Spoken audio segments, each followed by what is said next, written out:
বা সিএ তে অ্যাপ্লিকেশন করেননি এমন অন্তত 30 লক্ষের কাছাকাছি, অ্যাপ্রক্স বলছি, সংখ্যাটা আরো ক্লিয়ার হয়ে যাবে ফর্মগুলো ফেরত এলে, তারাও লক্ষ্মীর ভান্ডারের টাকা পাচ্ছেন। মূলত অভারতীয়দের, যেহেতু এটা প্রাপ্তবয়স্কদেরই স্কিম, যারা ভারতীয় নয় বা ভারতীয় ভোটার তালিকায় যাদের নাম নেই, আবার বলি সিএএ অ্যাপ্লিকেন্ট অথবা অ্যাডজুডিকেটের পরে যারা ট্রাইব্যুনালে আবেদন করে রেখেছেন তারা কিন্তু ব্যতিক্রম। সেক্ষেত্রে এই বিপুল সংখ্যক লোককেও লক্ষ্মীর ভান্ডারের টাকা দেওয়া হচ্ছে। তাই অর্থনৈতিক স্বচ্ছতা, পশ্চিমবঙ্গে বসবাসকারী আমাদের মা বোন দিদি যারা উপযুক্ত এবং যারা এই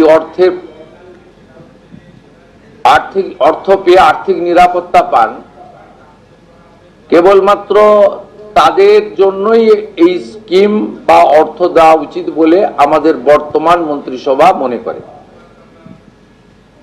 তাই আমরা আজকে একটি ফর্ম লঞ্চ করছি। এটি আমাদের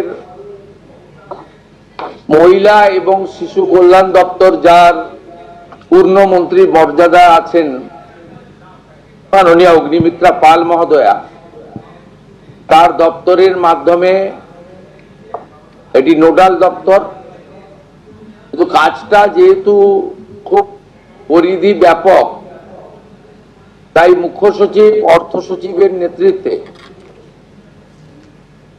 পুরো প্রশাসন অর্থাৎ জেলা শাসক, বিডিও, মিউনিসিপ্যালিটির ক্ষেত্রে সিও এবং কর্পোরেশনের ক্ষেত্রে কমিশনাররাও এতে যুক্ত থাকবেন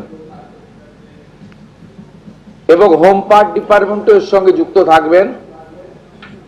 ভোটার তালিকা তৈরি করা সহ আমাদের যারা আধারের কাজ করেন তারাও যুক্ত থাকবেন, অর্থাৎ ওয়েবেল, আইটি সবাই মিলে একটি পরিচ্ছন্ন তালিকা কেবলমাত্র উপযুক্ত যারা প্রাপক তারা পাক, আমরা এটা চাই।